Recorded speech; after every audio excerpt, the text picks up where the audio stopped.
Hello, my dear friends. Welcome back. Come in, sit down.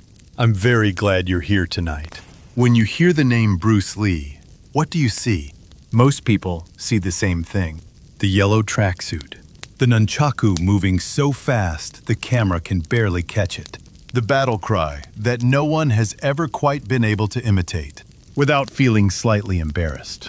The body that looked like it had been carved from something harder than ordinary human material. The man who could do things on a film set that trained martial artists, standing right next to him, simply could not believe were real. That image is not wrong. It is just incomplete. Because behind the legend, behind the speed and the discipline, and the global fame, there was a man who worried about his family, a man who could not sleep at night if he thought he had hurt someone, a man who quietly prepared for a future. He seemed to sense, somewhere deep inside himself, might not be as long as he hoped. That is the Bruce Lee I want to talk about tonight. Let me take you to a film set in Hong Kong, 1973. The movie is Enter the Dragon, the film, that would eventually make Bruce Lee a global icon, though he would never live to see it. He was 32 years old, at the absolute peak of his powers, and the world was just beginning to understand what it had in him. On this particular day, they were filming a large battle sequence. Bruce Lee's character moves through a crowd of opponents, dispatching them one by one.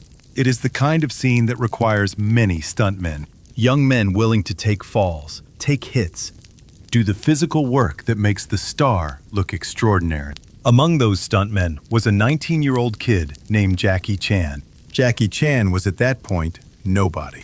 He was one face among many in a crowd of stuntmen, making roughly 80 cents a day, hoping to get noticed, hoping to stay employed, hoping to get close enough to Bruce Lee to breathe the same air. He had worked briefly on one of Lee's earlier films, and now here he was again, a nameless opponent, in a big fight scene, about to have the most memorable moment of his entire young life. In the scene, Lee was wielding two fighting sticks. Jackie Chan was one of the stuntmen he had to strike.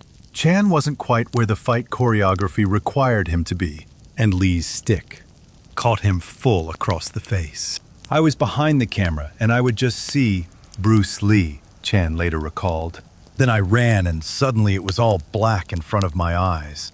He had hit just one stick right on my head. I felt dizzy, and I looked at Bruce Lee. He kept acting until the director said cut.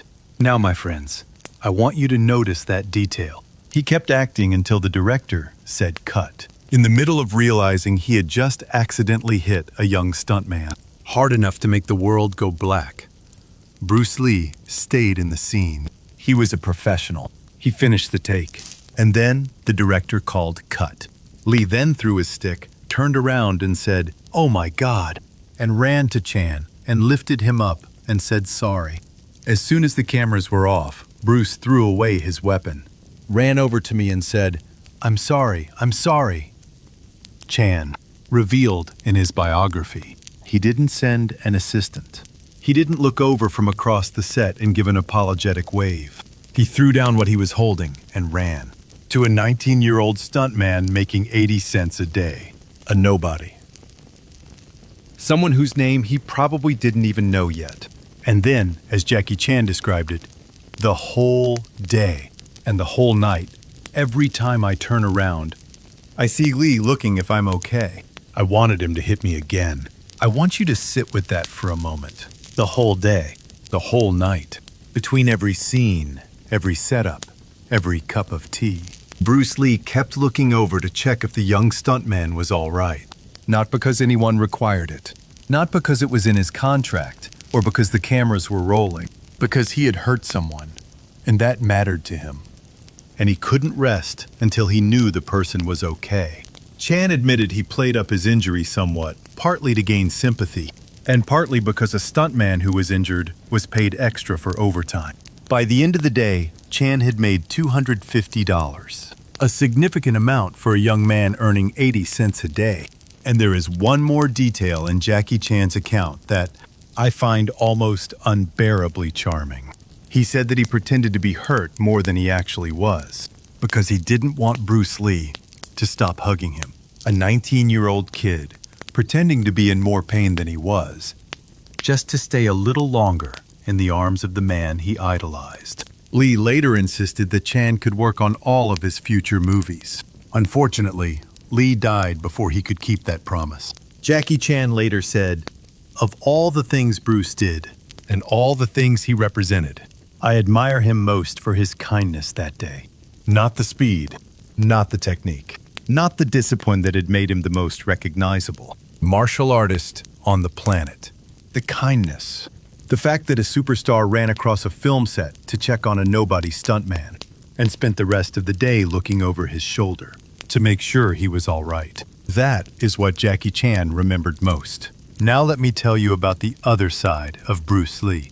The private side. The side that the cameras never caught. That the fight choreography never revealed. That the legend tends to obscure. Bruce Lee was worried. Not about his career that was going better than anyone could have imagined. Not about his skills. No one on earth was questioning those. He was worried about his family. About what would happen to his wife, Linda, and his children, his 8-year-old son, Brandon, and his 4-year-old daughter Shannon, if something happened to him. In February 1973, while filming Enter the Dragon, Lee took out a 5-year, limited life insurance policy from American International Assurance Company in the amount of $200,000. Then, on April 30th, 1973, he took out another, much larger policy of $1,350,000 from Lloyd's of London. In a span of 3 months, Bruce Lee had taken out $1,550,000 worth of life insurance policies. My friends, he was 32 years old. He was at the height of his fame and the height of his physical powers. By any external measure, he was the last person who should have been thinking about what happens after he's gone. But he was thinking about it. Those who knew him said that Bruce Lee had expressed a belief that he would live half as long as his father. His father had died at 64. Bruce was 32. He didn't talk about this publicly. He didn't dramatize it. He simply, quietly, took out the insurance, made sure the paperwork was in order, made sure that if the shadow he sensed was real, the people he loved most would not be left without protection. On July 20th, 1973, Bruce Lee lay down to take a nap. After complaining of a headache, he never woke up. He was 32 years old, exactly half his father's age. Enter the Dragon was released 3 weeks later. It grossed over $200 million worldwide. Bruce Lee never saw a single day of its success, but his family was provided for. He had made sure of that. My dear friends, I have been thinking about why this story matters so much to me. And I think it comes down to this. The world gave us Bruce Lee, the legend, the physical impossibility, the icon, the man whose posters still hang on bedroom walls 50 years after his death. That Bruce Lee is extraordinary, but he is also, in some ways, unreachable. He belongs to a category of human being that most of us will never inhabit. The Bruce Lee who threw down his weapon and ran across a film, set to say sorry to a 19-year-old. Nobody. That man is someone we can recognize. That man is someone we can aspire to be. The Bruce Lee who lay awake at night, thinking not about his next film or his next fight, but about what would happen to a little boy named Brandon and a little girl named Shannon. If he wasn't there anymore, that man we understand. Greatness, I think, is not just about what you can do. It is about what you do with what you can do. It is about whether the power and the fame and the extraordinary gifts make you more or less human, whether they pull you away from the people around you or press you closer to them. Bruce Lee, at the absolute pinnacle of his power, ran across a film set to check on a stuntman. He spent the rest of that day looking over his shoulder to make sure the young man was all right. And at night, he worried about his family. That is not just a great martial artist. That is a great man. And that, I think, is why Jackie Chan said what he said. Of all the things Bruce did, and all the things he represented, the speed, the discipline, the revolution he brought to an entire art form, what Jackie Chan remembered most was the kindness. Maybe that is the final lesson here. Long after the films have faded and the records have been broken, and the legends have become mythology, what people remember is not what you could do.